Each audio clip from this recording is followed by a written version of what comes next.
On the 6th of December 1980 in Tynong North, Victoria, some local men were dumping animal remains in a sand quarry near a secluded bush track leading from Brew Road.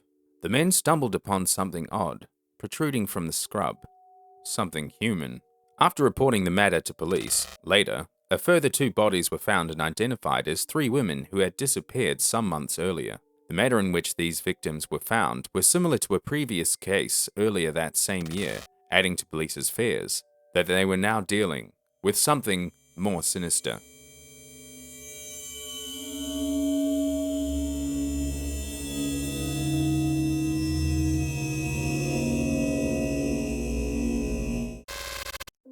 Welcome to a new series here on Shadow Matter, as we focus on the dark and terrifying cases that surround the Melbourne suburb of Frankston. Today's episode will be looking into the tragic and horrific events that plagued the area over 40 years ago, which today is commonly referred to as the Frankston Tynong North Murders. Before we go on, I would like to disclaim that the cases are not intended for shock value or to demonize the suburb of Frankston in any way, nor is it my intention to devalue the lives of the victims and their tragic passings. I merely find these cases intriguing that they all happened in the same area within a span of 20 years or so. Furthermore, if you have any information that could be relevant to helping solve this mystery, then I encourage you to get in contact with your local authorities. All sources of information will be linked in the description below. Frankston is a suburb of Melbourne, Victoria, Australia, situated about 40 kilometres southeast of Melbourne's central business district. Initially formed as a fishing village shortly after the foundation of Melbourne, 1835, over the years it has gained a mixed reputation, with its affluent areas in the south of the area and its low socio-economic area lying to the north. Adding to that a slew of crimes throughout the 80s and 90s that obviously gave the suburb a more negative reflection in the media and surrounding areas. A lot of you wanted to visit the beautiful beachside suburb of Frankston, or Franga to the locals. I own Frankston. I own Frankston. And you single-handedly Go given on, what? Frankston a terrible name, and it's a beautiful place. It is a beautiful... Hey, leave me alone. Hey. For your markers, don't get off the train at Frankston, you'll get attacked by the rockers. Frankston, a town of unwed teenage mothers, drug dealers, and wizards. We've just seen like 7 separate kids, primary school age, just not at school, just walking around. So guys, what do you think of Frankston? Frankston is a good place! Glorious Frankston. Glorious Frankston, man, where do you come from? This ain't glorious. It's Frankston. In the early 1980s, 6 women of different ages and ethnicity were found murdered and dumped in the remote scrub in the Tynong North and Frankston areas. Allison Rooke, 59, Joy Summers, 55, Bertha Miller, 73, Catherine Headland, 14, Anne-Marie Sargent, 18, and Narumol Stephenson, 34. 5 of the women were of European descent, while one of them was Thai. 2 of the women's remains were found in Frankston, while the other 4 were discovered in Tynong North. Some of the women were found fully clothed, while the others were found with their clothes removed. The bodies of the victims were so badly decomposed that investigators could not determine the causes of death, and DNA testing was not readily available for forensic investigators at the time. All of the victims were women, and all were on foot at the time of their abductions. The majority of women were intending to travel on public transport, suggesting they had either taken a lift from either someone they knew or a friendly stranger when they were abducted.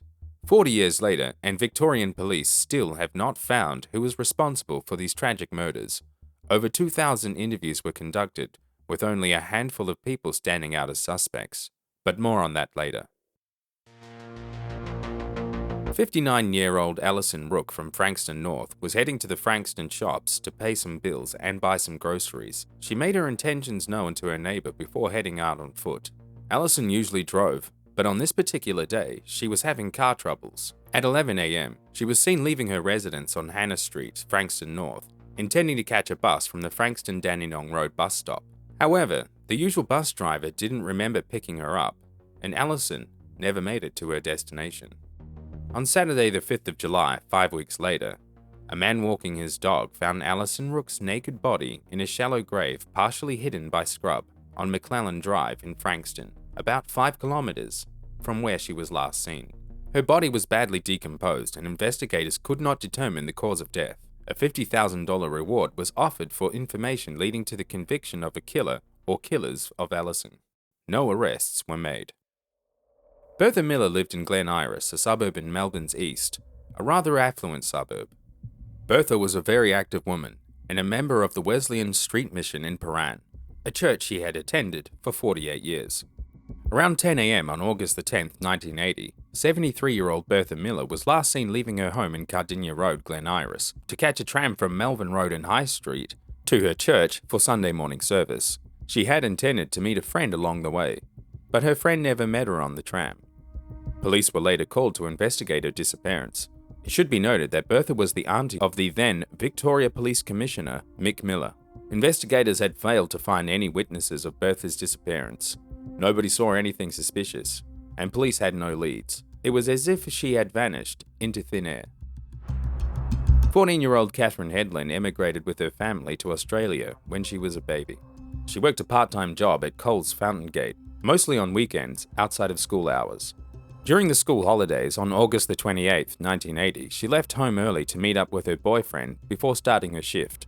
After a morning of listening to records and watching TV, Catherine left her boyfriend's house on High Street, Berwick, around 11 a.m, intending to catch a bus from Manuka Road and High Street to the Fountain Gate Shopping Centre in Narre Warren. This was the last time anyone saw her alive. After police were notified of the missing girl, they quickly launched an investigation. A bus driver claimed he picked up a girl matching Catherine's description at another stop. However, police ruled the sighting as unreliable and determined that she never got on the bus. 18-year-old Anne-Marie Sargent from Cranbourne was between jobs and had planned a visit to the CES employment office in Dandenong. Anne-Marie was seen leaving her mother's address in Cranbourne Drive, Cranbourne, around 9:30 a.m. on October the 6th, 1980. Her intentions were to catch a bus to the employment office to collect a cheque. She was seen again at the office lodging a form, but after that, she left. Anne-Marie had disappeared.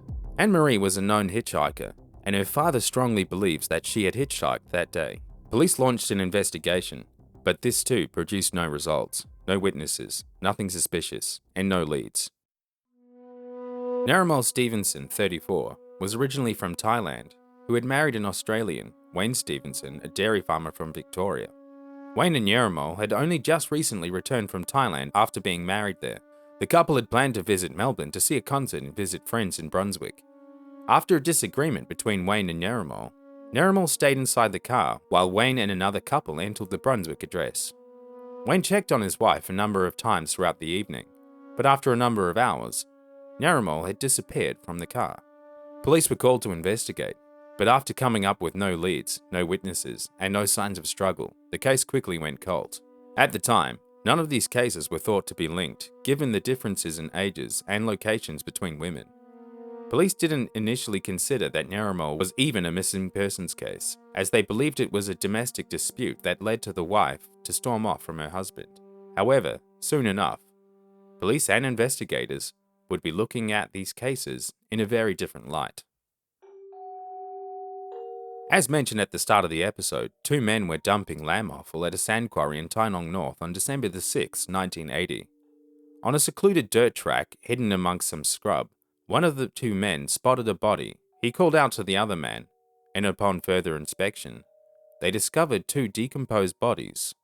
They were later revealed to be the remains of missing women 73-year-old Bertha Miller and 18-year-old Anne-Marie Sargent, and 1 day later, the third body was found and later identified as 14-year-old Catherine Headland.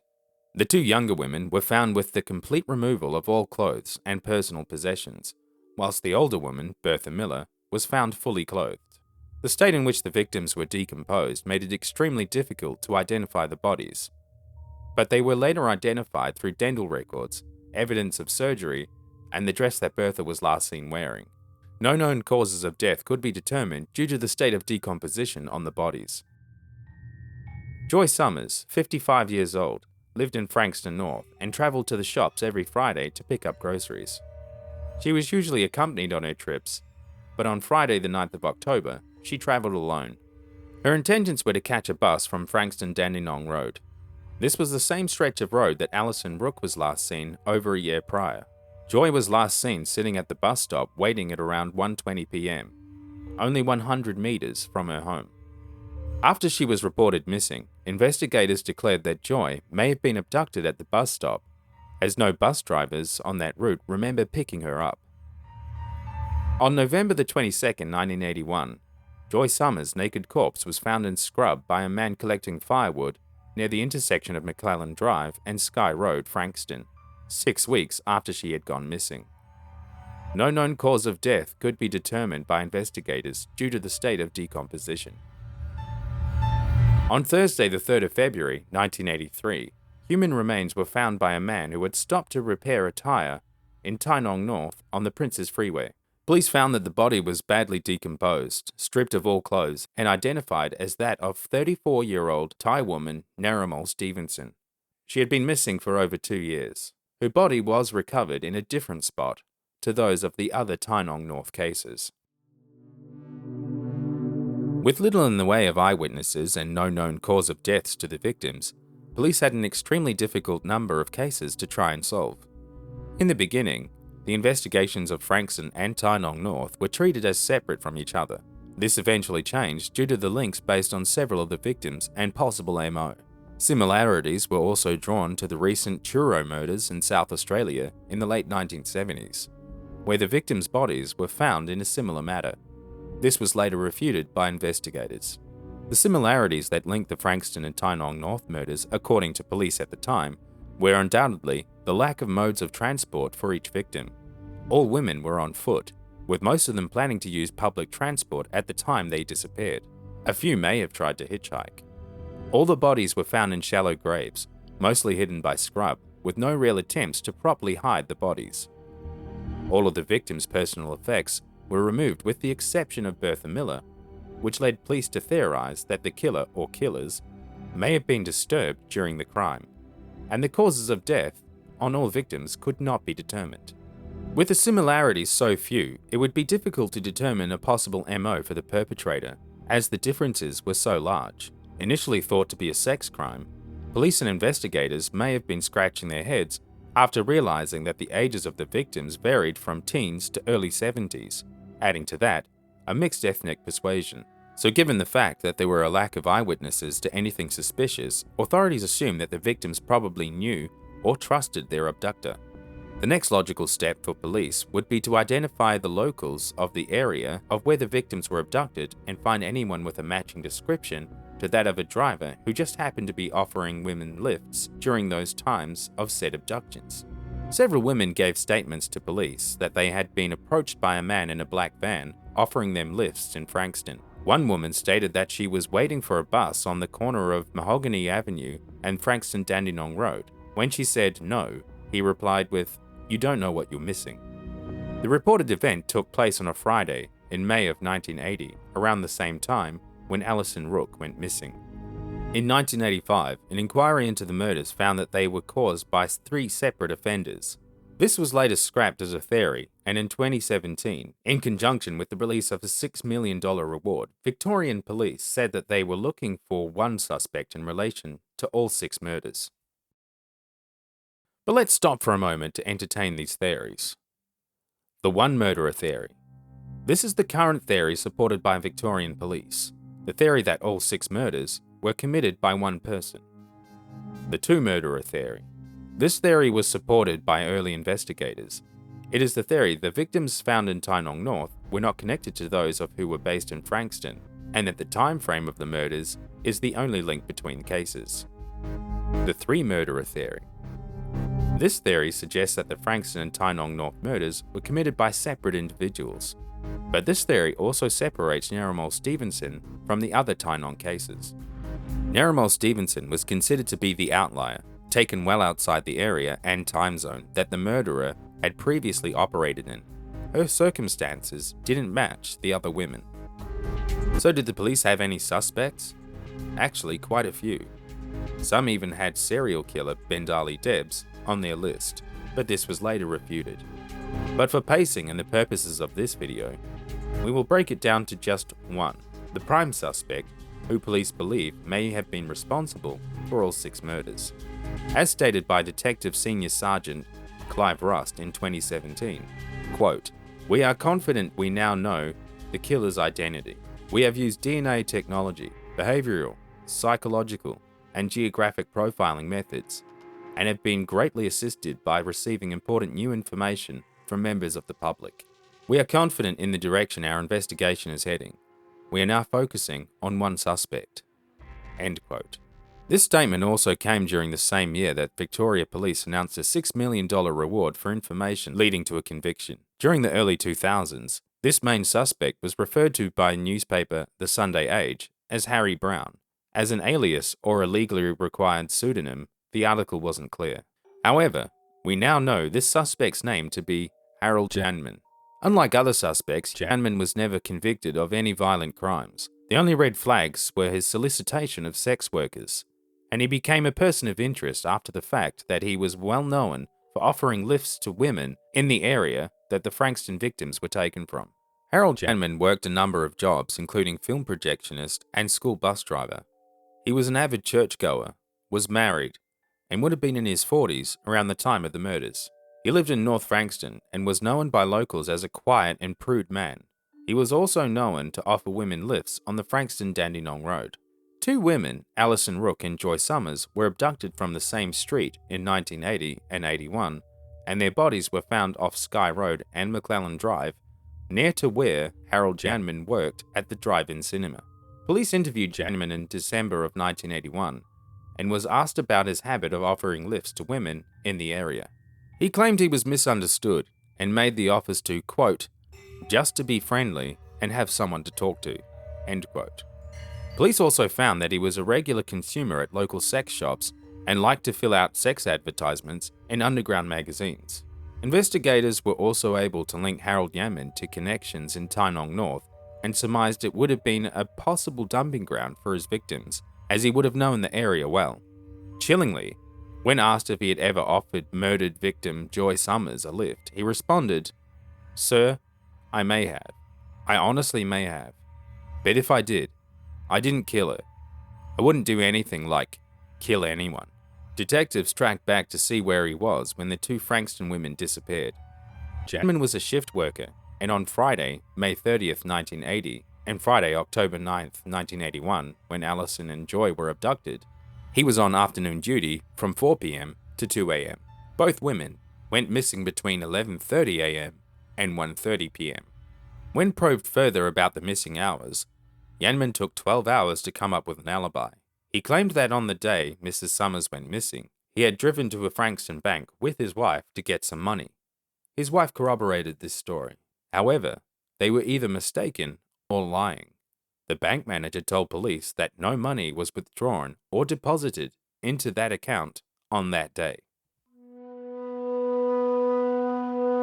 More than 2,000 people were interviewed in the original investigation, and 11,400 pages of notes were taken, but the balance of probabilities was not enough for a murder case, so the files were boxed and shelved. Harold Janman always maintained his innocence, up until his death in August of 2020. With the prime suspect now deceased, will we ever know the identity of the killer or killers? And will we ever get justice for the tragic loss of lives in this horrific story? If you have any information regarding these crimes that could help solve this decades-long mystery, then please get in contact with your local authorities or alternatively with Crime Stoppers. Thanks for watching. Keep an eye out for more videos on the Frankston series coming soon. And if you'd like one of your comments to be mentioned here in the end section, leave a comment starting with Shadow Shoutout. And if you enjoyed this video, then please don't forget to give it a thumbs up and subscribe to see more content like this. And don't forget to hit that notifications bell to keep up to date with the latest videos. And together, we can explore the strange, the terrifying, the unknown, the shadow matter.